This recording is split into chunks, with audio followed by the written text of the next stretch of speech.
नमस्कार दोस्तों, आप सभी का हमारे चैनल पर स्वागत है। आज हम आपको बताएंगे कि कैसे एक अदाकारा बर्मा से भारत आई थी और खाने तक के लिए वो पैसे भी नहीं ला सकी थी, ना ही उनके पास खाने के लिए कोई पैसे थे। फिर वो कैसे बनी बॉलीवुड की डांसिंग क्वीन और आज भी बॉलीवुड पर करती है राज।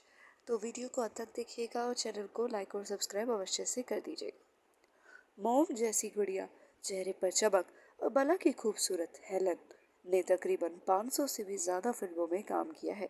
इस चमकते चेहरे के पीछे छिपे हैं ना जाने कितने ही दर्द, जो आज तक आप लोगों के समक्ष बयां नहीं हो सके। लेकिन आज अगर आप इस वीडियो को पूरा देखेंगे तो आप इनकी सारी सच्चाई जान जाएगी। कैबरे डांस, लाजवाब एक्ट्रेस, हुस्न की मलिका और खूबसूरती का खजाना है बॉलीवुड की अदाकारा हेलन। अपने डांस से सबकी सांसें तेज कर देने वाली हेलन भारतीय फिल्म इंडस्ट्री की पहली आइटम गर्ल मानी जाती है। वे ऐसे ही इतनी बेहतरीन अदाकारा नहीं बन गई, बल्कि उनकी इस सफलता के पीछे छिपा है ऐसा दर्द जिसे जानकर आप भी खून के आंसू रोने लग जाएंगे। हेलन के दीवाने तो सभी है, एक समय ऐसा भी था जिसमें फिल्म में हेलन का आइटम सॉन्ग होता तो लोग सिर्फ उसी डांस को देखने की चाह में थिएटर तक पहुंच जाया करते थे। आलम तो ये था कि डांस शुरू होने पर पूरे थिएटर में सिक्कों की बारिश होने लगती और लगातार तब तक होती रहती जब तक कि उनका डांस खत्म नहीं हो जाता। लोगों के पैर फिल्म के खत्म होने के बाद भी हेलन के गाने पर थिरकते रहते थे। हेलन की दीवानगी लोगों पर इस कदर सवार थी कि लोग हेलन की वजह से अपनी लड़कियों को डांस सिखाने की तमन्ना रखने लगे। हेलन के डांस में जो स्पार्क था वो ही लोगों को उनकी ओर आकर्षित करता रहा हमेशा। एक्ट्रेस और डांसर हेलन के डांस और खूबसूरती की हर कोई तारीफ करता है। उनका डांस करने का स्टाइल कमाल का है। उनके डांस को देखकर यूं ही लोग दांत तले अंगुलियां नहीं दबा लेते थे और आज भी उनके डांस का कोई मुकाबला नहीं कर सकता। वह अपने समय की बेस्ट डांसर और बहुत बेहतरीन अदाकारा रही है। 1938 को रंगून में जन्मी हेलन का असली नाम हेलन एन रिचर्डसन है। क्या आपको पता है कि हेलन की इस सफलता के पीछे छिपे हैं उनके पैरों के छाले और अपने भाई को खोने का गम। हेलन के पिता द्वितीय विश्व युद्ध के दौरान ही चल बसे थे। इसकी वजह से घर की पूरी जिम्मेदारी हेलन के कंधों पर आ गई थी।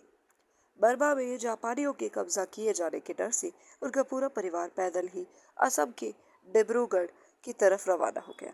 दुश्मनों से बचने के लिए उन सभी ने जंगलों के खतरनाक रास्तों पर चलना ही सही समझा।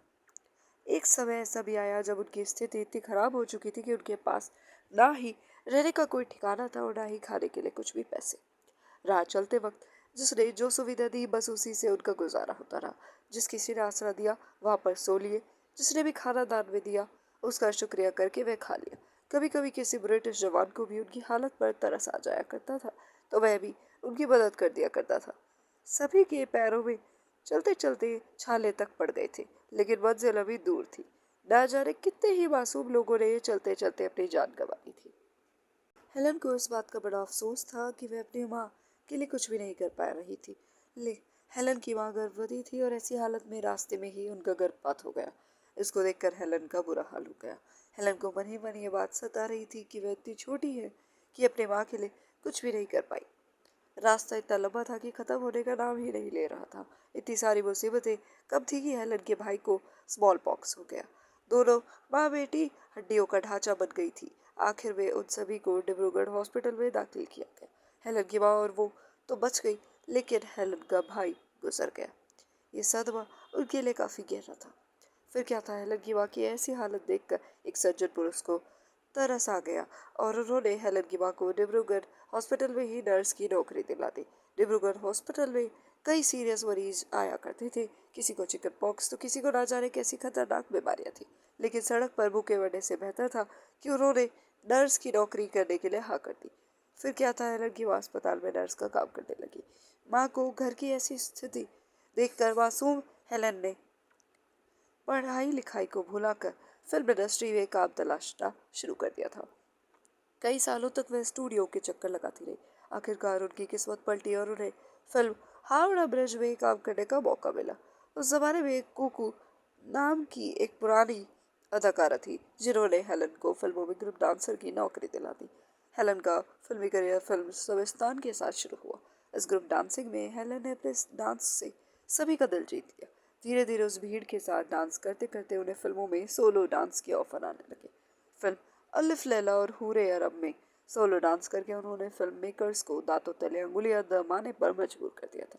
Howrah bridge, China town, Kashmir की गली, एन इवनिंग इन पेरिस, आराधना, अमर प्रेम जैसी बेहतरीन फिल्मों के निर्देशक शक्ति सावंत ने हेलन को अपनी फिल्म हावड़ा ब्रिज में बड़ा ब्रेक दिया। फिल्म में हेलन को एक आइटम सॉन्ग करने को मिला जिसके गाने के बोल कुछ इस तरह से थे, चिज्जू बाबा।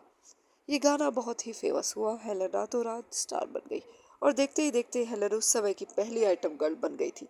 इसके बाद हेलन को 1960 और 70 के दशक में एक से एक बढ़कर एक फिल्मों में अच्छी भूमिकाएं मिलने लगी और आइटम सॉन्ग्स भी मिलने लगे। उन्होंने फिल्म गुमनाम, चाइना टाउन, सच्चाई और छोटे सरकार में अपने अभिनय की प्रतिभा दिखाई। अपने कई डांस नंबर जैसे सुकु सुकु, आ जाने जा, यम्मा यम्मा, ओ हसीना जुल्फों वाली, ये मेरा दिल यार का दीवाना, पिया तू अब तो आ जा समेत ना जाने कितने ही और आइटम नंबर्स की, महबूब ओ महबूब सॉन्ग। पर उनके डांस का आज भी कोई सानी नहीं है।